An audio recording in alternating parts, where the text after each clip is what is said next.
آج ہم صرف ایک کہانی نہیں سنیں گے، آج ہم ایک سوال کا جواب ڈھونڈنے کی کوشش کریں گے کہ کیسے ایک خاندان کی ذاتی آزمائشیں، مطلب ایک بے آب و گیابہ وادی میں تنہائی، قربانی، یہ سب مل کر ایک عالمی تہذیب، ایک روحانی مرکز کی بنیاد کیسے بن گئی۔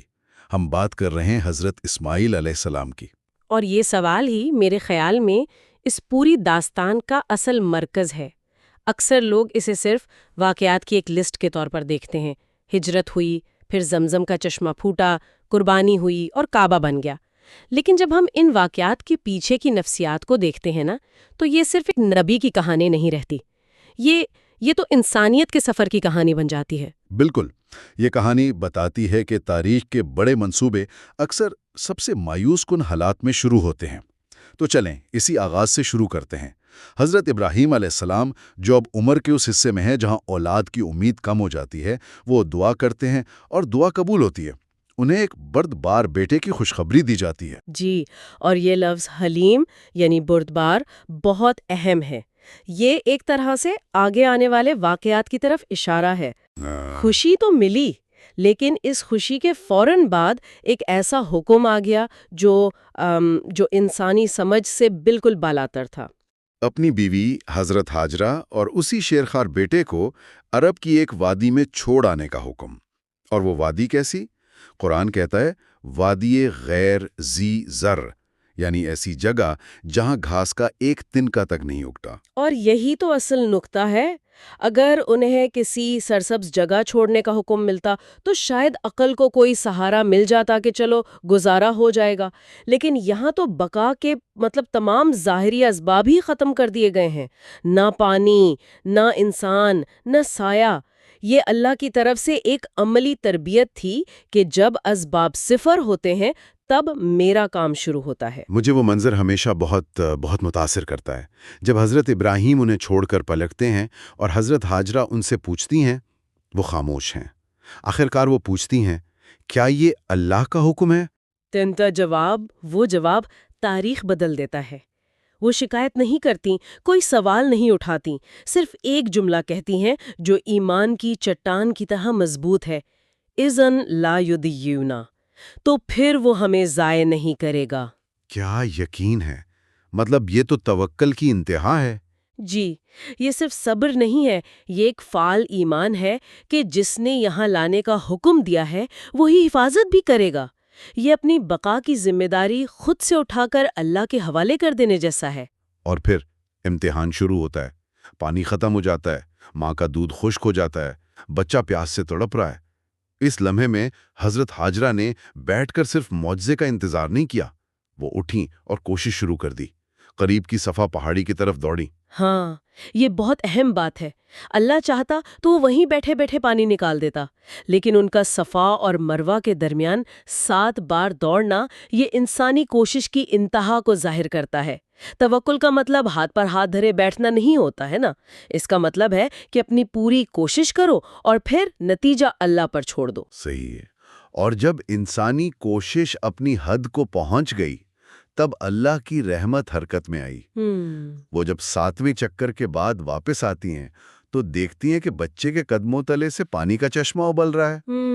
زمزم کا معجزہ۔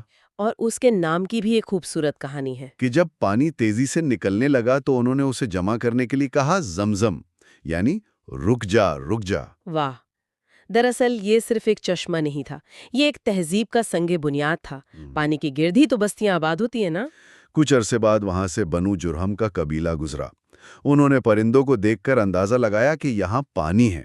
انہوں نے حضرت ہاجرہ سے وہاں ٹھہرنے کی اجازت مانگی اور یوں مکہ کی شہری تاریخ کا آپ کہہ سکتے ہیں کہ بگ بینگ ہوا۔ تو ایک ماں اور بچے کی بقا کی جدوجہد نے ایک شہر کی بنیاد رکھ دی۔ اور حضرت اسماعیل اسی عرب قبیلے میں پلے بڑے، ان سے فصیح عربی سیکھی، تیر اندازی سیکھی۔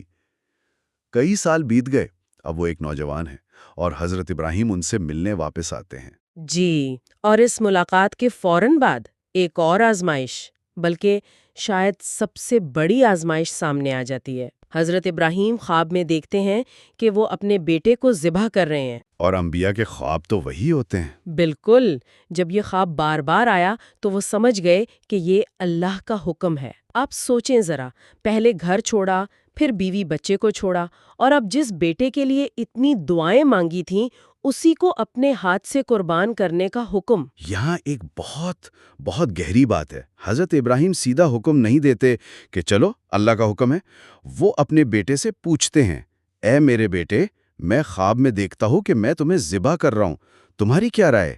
یہ انداز کیوں؟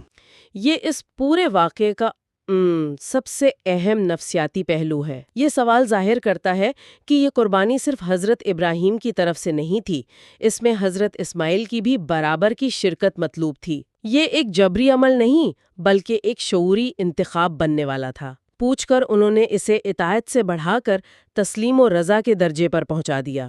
اور بیٹے کا جواب، وہ تو باپ کے سوال سے بھی زیادہ حیران کن ہے۔ ایک نوجوان لڑکا جس کے سامنے پوری زندگی ہے، وہ بغیر کسی ہچکچاہٹ کے کہتا ہے، ابا جان، آپ کو جو حکم دیا گیا ہے وہ کر گزریے، انشاءاللہ آپ مجھے صبر کرنے والوں میں سے پائیں گے۔ کوئی خوف نہیں، کوئی شکوہ نہیں، صرف سپردگی۔ صرف یہی نہیں، روایات میں آتا ہے کہ انہوں نے یہ بھی مشورہ دیا کہ میرے ہاتھ پاؤں باندھ دیں تاکہ میں تڑپوں تو آپ کو تکلیف نہ ہو، اور مجھے پیشانی کے بل لٹائیں تاکہ آپ کی نظر میرے چہرے پر نہ پڑے اور باپ کی شفقت غالب نہ آ جائے۔ سبحان اللہ۔ یہ ایک نوجوان کی سمجھ اور صبر کی انتہا ہے۔ وہ صرف حکم نہیں مان رہا، اس حکم کی تکمیل کو آسان بنا رہا ہے۔ یہیں سے پتہ چلتا ہے کہ انہیں حلیم یعنی بردبار کیوں کہا گیا۔ پھر وہ منظر آتا ہے، باپ نے بیٹے کو پیشانی کے بل لٹایا، چھری چلائی، لیکن اللہ کے حکم سے چھری نے کاٹنے سے انکار کر دیا۔ اس لمحے پہ الفاظ بھی کم پڑ جاتے ہیں۔ یہ محبت اور ایمان کی وہ انتہا ہے جہاں انسان اپنی سب سے قیمتی چیز اللہ کے حوالے کر دیتا ہے، اور جیسے ہی انہوں نے یہ کر دکھایا، فوراً اللہ کی طرف سے ندا آئی، اے ابراہیم، تو نے اپنا خواب سچا کر دکھایا۔ اللہ کو جان لینا مقصود نہیں تھا بلکہ دل کا امتحان لینا تھا کہ دل پر حکمرانی کس کی ہے۔ اور جب دونوں کامیاب ہوئے تو اللہ نے ان کی قربانی قبول کر لی اور حضرت اسماعیل کی جگہ جنت سے ایک مینڈھا بھیج دیا۔ اس عظیم آزمائش کے بعد اللہ نے باپ بیٹے کو ایک اور بہت بڑی ذمہ داری سونپی۔ انہیں حکم ہوا کہ وہ مل کر اللہ کے پہلے گھر خانہ کعبہ کی بنیادیں اٹھائیں۔ یعنی جس وادی میں کبھی پینے کو پانی نہیں تھا، اب وہاں پوری انسانیت کے لیے ایک روحانی مرکز بن رہا تھا۔ اور ان کی تعمیر کا انداز بھی دیکھیں، وہ پتھر اٹھاتے، دیواریں بلند کرتے، اور ان کی زبان پر ایک ہی دعا تھی، اے ہمارے رب، ہم سے یہ خدمت قبول فرما۔ جی، بے شک تو ہی سب کچھ سننے والا، سب کچھ جاننے والا ہے۔ اتنے بڑے کام کے باوجود تکبر کا شائبہ تک نہیں، صرف عاجزی ہے اور قبولیت کی دعا۔ اور جب تعمیر مکمل ہوئی تو انہوں نے صرف اپنے لیے دعا نہیں کی بلکہ آنے والی نسلوں کے لیے دعا کی، مکہ کے لیے امن اور رزق کی دعا کی، اور پھر وہ تاریخی دعا مانگی، اور انہی میں سے ایک ایسا رسول بھیج جو ان کو تیری آیتیں پڑھ کر سنائے، انہیں کتاب اور حکمت کی تعلیم دے اور ان کے نفس کو پاک کرے۔ یہ محض ایک دعا نہیں تھی، یہ ایک ویژن تھا۔ وہ جانتے تھے کہ صرف عمارت کھڑی کرنا کافی نہیں، اس کے مقصد کو زندہ رکھنے کے لیے ایک رہنما کی ضرورت ہے۔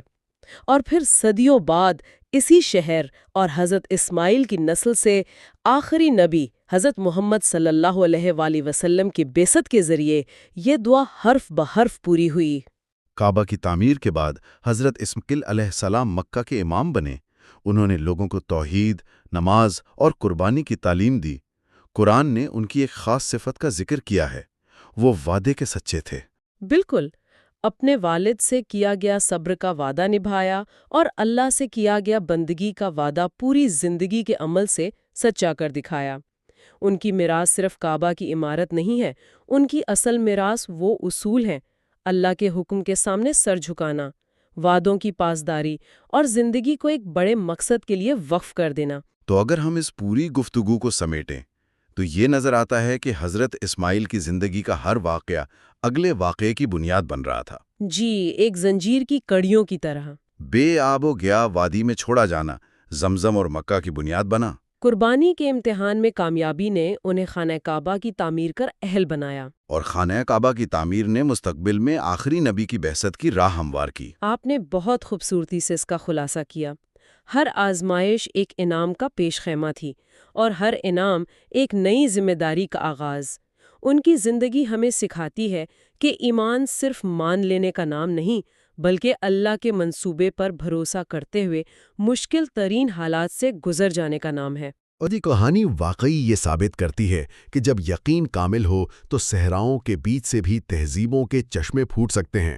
اور یہیں پر ہم اپنے سننے والوں کے لیے ایک سوچ چھوڑ جاتے ہیں کہ ہزاروں سال پہلے ایک خاندان کی دی گئی قربانی کی کہانی آج بھی کس طرح لاکھوں لوگوں کے لیے ایمان اور بندگی کے تصور کو شکل دیتی ہے، اور یہ ہمیں یہ سوچنے پر مجبور کرتی ہے کہ ہماری اپنی زندگی کی بے آب و گیا وادیوں کو رحمتوں کے چشموں سے بھرنے کے لیے کس سطح کے توکل، کوشش اور یقین کی ضرورت ہے۔